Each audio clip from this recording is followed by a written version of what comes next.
तो हमारे साथ आरिस चंद्रा भी सीधे मुंबई से जुड़ गए हैं फोन लाइन पर।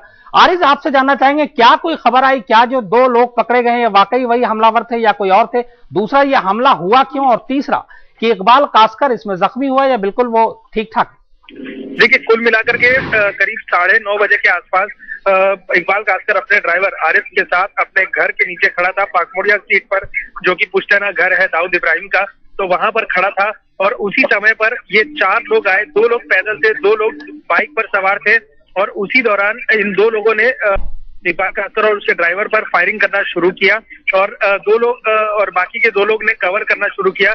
2 लोग भागने की कोशिश कर रहे थे, तो उनको आसपास के लोगों ने पकड़ा और यही लोग हमलावर है। इनके पास से इम्पोर्टेड मौजर मिली है, यानी कि इम्पोर्टेड गन्स मिली है इनके पास से। पुलिस इनसे पूछताछ कर रही है। तो कुल मिलाकर के कहा जाए तो जिस तरह से हमला हुआ है, लगता है कि ये कहीं ना कहीं कोई गैंग इन्वॉल्व है इसमें, कहीं ना कोई आउटफिट इन्वॉल्व है इसमें, क्योंकि इम्पोर्टेड गन जो है वो इस्तेमाल किए गए थे इसमें।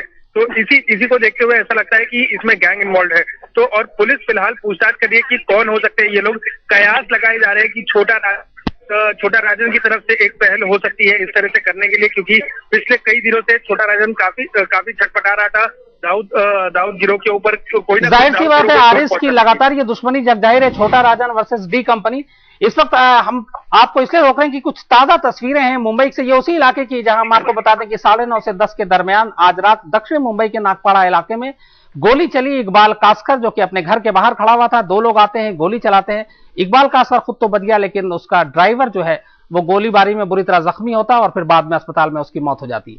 ये ताजा तस्वीरें हैं जो उसी इलाके की हैं। वहां पर पुलिस पहुंच चुकी है।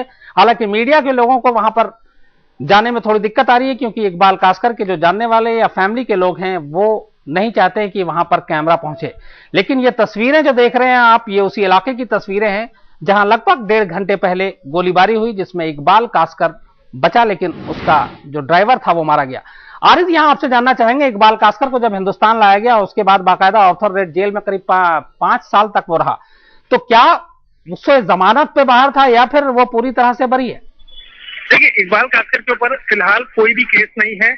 इकबाल कासकर पूरी तरह बरी हो चुका है। सहारा केस में जो है उसे अरेस्ट किया गया था। उसके पहले एक मर्डर का केस था, मर्डर के केस में बरी हो चुका था। उसके बाद सहारा केस में बरी हो चुका था और अभी फिलहाल कंस्ट्रक्शन का बिजनेस जो है वो देख रहा था।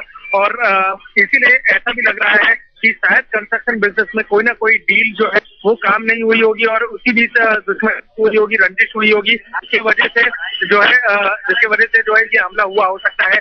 पुलिस पूछताछ कर रही है उन 2 लोगों से, जिन 2 लोगों को पकड़ा गया है।